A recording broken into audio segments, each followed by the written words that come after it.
Sweet ladies, you're welcome back to my channel. My name is Yinka. Today's class is the continuation of last week's tutorial. So last week I already showed you how you can cut this beautiful gown. So in today's class I'm going to be sharing with you how you can go about the sewing. And yeah, so let's get started. Like I said last week, we already cut it. This is the body of the gown, and then this is the back together with the down part and also with the lining. And we already cut a very giant flea that we are going to be attaching to the lower part of the gown, and also we have our sleeve. So let's get started. So here is the upper part of the gown, and then this is the yoke. We have two pieces for the yoke. If you have not watched that tutorial, please go and watch it so that you understand this better.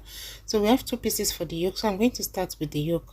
So I'll place the two nets together so I can sew it along the neck area. So I'm going to be sewing the neck area with just ½ inch. The reason for the yoke being two is because we need one to turn the other, so one will serve as a lining for the other.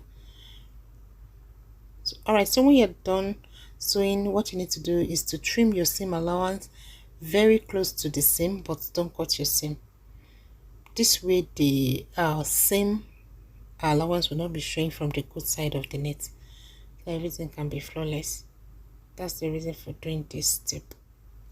So when you're done, you turn it to the right side, then you will notch the center of the yoke at the lower part like this. Just make a small cut, like ½ inch, and then you keep it aside. And don't forget to iron the yoke. Then you also notch the center of the body, the center of the V. You notch it just ½ inch. Then you place the two of them together, right side to right side. Then you pin.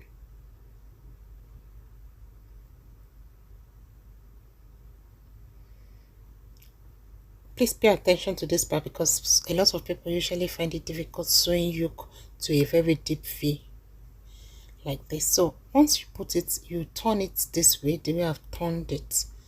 Then you keep pinning till you get to the top. So when you're done pinning, you start sewing from the top. That is where the yoke ends at this upper part. You're going to be stitching with ½ inch. Then when you get to that, your starting point, that is the middle of the yoke, the middle of the neckline, you remove the needle, then you turn the yoke to the second side this way. You turn it to the second side. You can pin so that it can be easy. In fact, you need to pin so that it can be easy for you.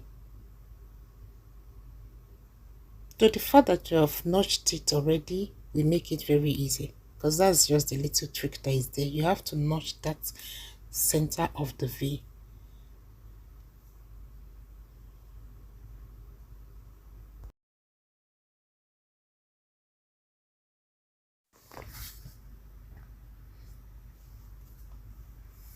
And when you're done sewing, it's going to look like this. You can see how neat this is. Yes, it's because we notched the center of the V. That's just the little secret of sewing a very deep V yoke, even a very deep sweetheart yoke. This is the same way you're going to sew it. Alright, so the next thing I'm going to do now is to turn it with the lining. So you get the lining, you also notch the center of the V. Don't forget, it's just ½ inch notch, just a little cut. Can you see? Just a little cut. Then what you need to do again, you pin it to the center of the V. Don't forget the lining is going to be on top of the net, so that the net will be in between the lining and the main body. All right, so what you need to do now is just to pin this lining all around the yoke like this. The way I'm pinning it, you pin to the left and then you pin to the right. So when you're done with one side, you pin it all the way to the second side. And don't forget, we start the pinning from the center of the V. So when you're done with one side, like I said, you pin to the second side. Please, when you're doing this, please just take your time and do it gently. Don't rush it, because any slight mistake, the net can tear, and you don't want that, because you will have to like lose the whole thing and recut the net if the net should probably tear or something, you know. So just take your time, don't rush it, so that everything can be perfect. So when you're done pinning, just turn the fabric, then you sew from the previous line that you have there. Just follow the previous stitch line that you already have. So when you get back to the midpoint again, just remove it from the sewing machine, and then you turn it. See the way I have turned mine, so that everything can just follow as if you are sewing a straight line. It's quite easy, but you have to just be careful with it, because you know the V is very deep. So just follow this step and you'll be glad you're in class today.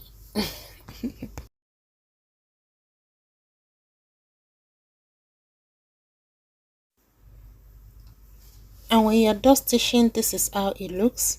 Can you see? It's very neat and beautiful. Let me show you from the wrong side. So from the wrong side, this is how it looks. Can you see?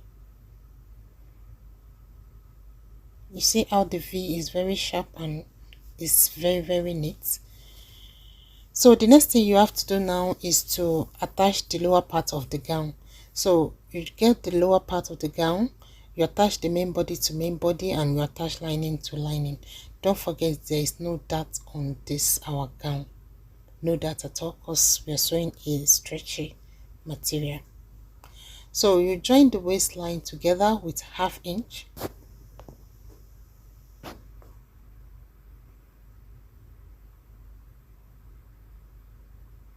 So I'm done with the body. The next is to attach the lower part lining to the lining of the upper part. So just match them together and join with 1/2 inch, just the way you did to the main body.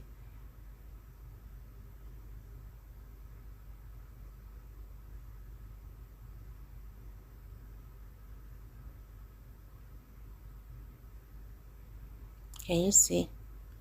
So now that you're done with this, the next thing is to use lining to turn the main body by the side seam. So just turn the way I've done it here. Just use your lining to turn the main body at the sides.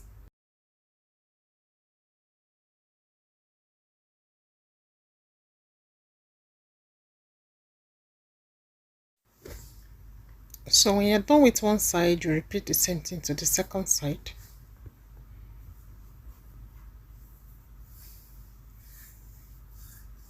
Don't forget, the right side of the lining will be facing the right side of the main dress. Alright, so I'm done closing the two sides. So this is how it looks. Can you see?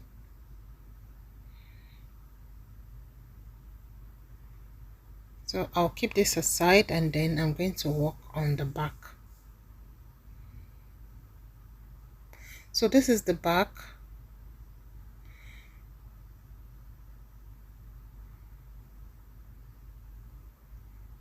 Both the upper bodies and also the skirt.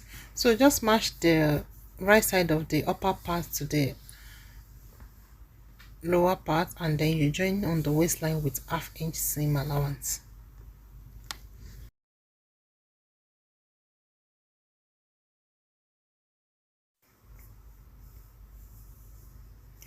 And when you're done with the main body, don't forget you repeat the same thing to the lining.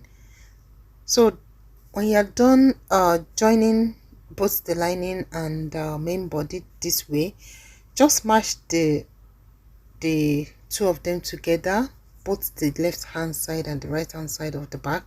Place them on top of each other, then you also place the lining on top of it. Alright, so I'm done placing the lining on top of it, and you can see I pin it so that it can be easy for me. So on the waistline, you come inside by 3/4 inch and blend it to the upper part, and also you blend it back to the hip line at the lower part. Then after that, you trim it. This is just to allow the back of the dress to relax very well. You know, on a regular day, we usually enter by ½ inch on the waistline, but because this is stretchy and for it to just be flawless and perfect, I usually go in by ¾ inch. And if you notice, I did not trim this while cutting it because it can shift. So that's why I waited till I joined the waistline together, then before doing this step. So take note of that. So when you're done, the next thing is to use the lining to turn it. So I'll use the lining and turn the neckline. You sew with ½ inch, you turn the neckline, then you turn the zipper side and also the side seam.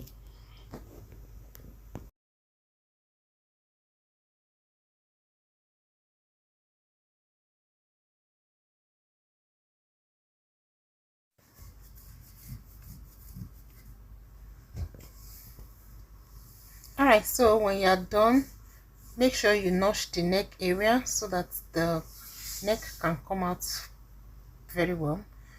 So after notching, you turn it to the right side. Alright, so after bringing it to the right side, this is how it looks.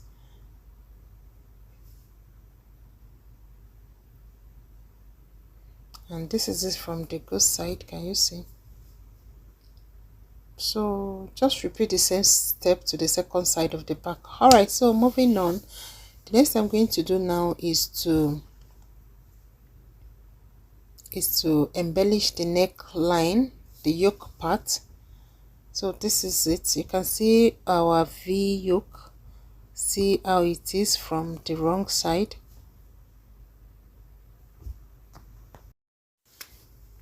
And this is it from the good side.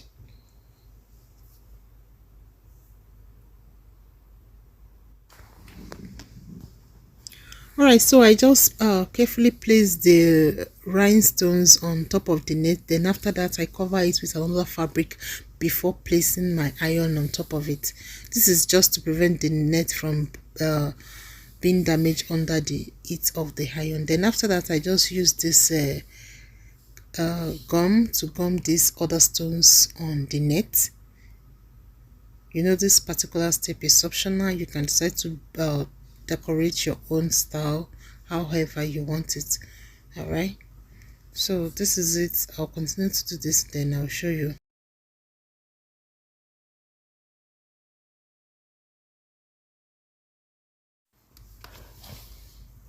All right, so moving on, you can see this is the two back. This is the two back of our dress. So just place the two of them together like this. Then from the waistline, you measure 9 inches downward, and from that 9 inches, you are going to sew the two of them together using the seam allowance, the zip allowance that you added, and you sew it all the way down to the hem of the gown this way. Then the next thing is to fix your zip. Alright, so I've fixed my zip on it, you can see. So the next thing is to turn the shoulder, is to join the shoulder of both the front and the back together. So just place them on top of each other, right side to right side like this, and then you turn around the shoulder, and then you're going to sew with just ½ inch. So after joining the shoulder, the next thing is to attach your sleeve.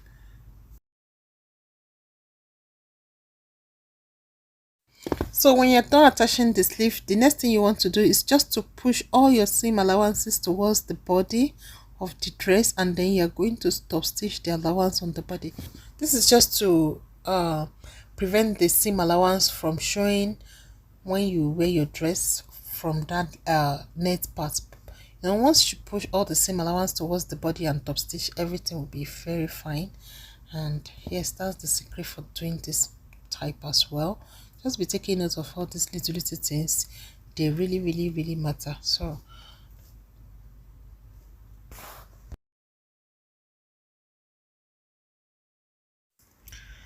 when you're done with that, the next thing is to close the side. I close the side of my dress with 1 inch seam allowance. on both sides. You can see I close it with 1 inch seam allowance. All right, so after that, just match both the lining and the main dress together at the hem like this way it will stay in place and it will be easy to attach the flare later on. The lining will not be shifting away from the body. All right, so this is the flare part. So like I said, I'm going to join the two circles together by the sides. So we have two sides, so you join them together on the two sides.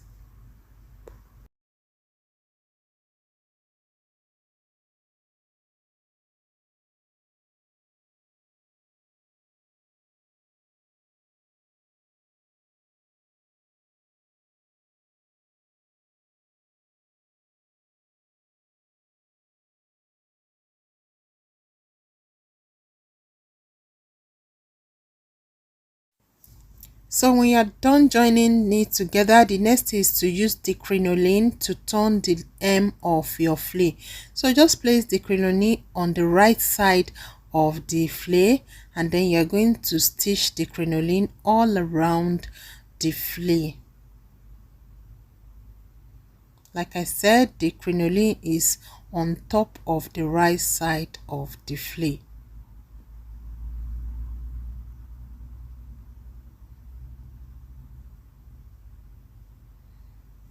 Then when you're done stitching it, the next thing is just to push the crinoline inside towards the wrong side, and then you're going to top stitch it on the flare.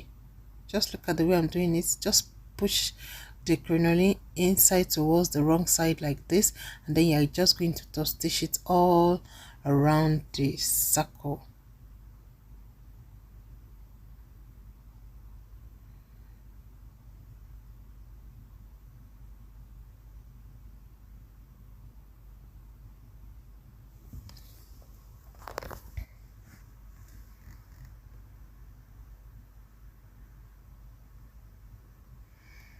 And once you're done, this is how it looks. Can you see?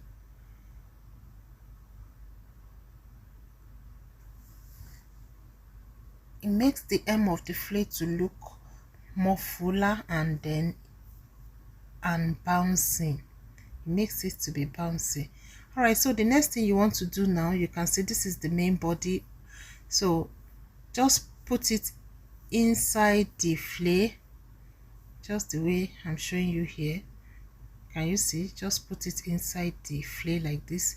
This way, by the time you match them together here, the right side of the upper part will be facing the right side of the flare. Then once you put it, you pin it, and then you're going to stitch all around. Ensure the joining is at the two sides of the gown. Match the side of the gown together with the side of the flare.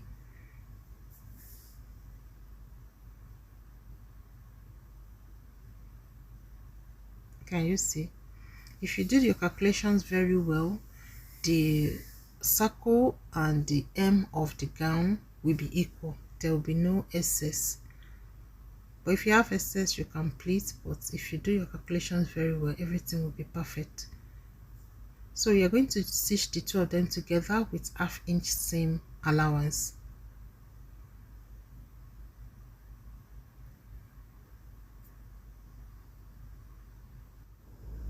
And that's the end of today's class. Please, if you have not subscribed to this channel yet, please kindly subscribe, and don't forget to give this video a thumbs up. Thanks for watching. I'll see you in the next tutorial. Bye.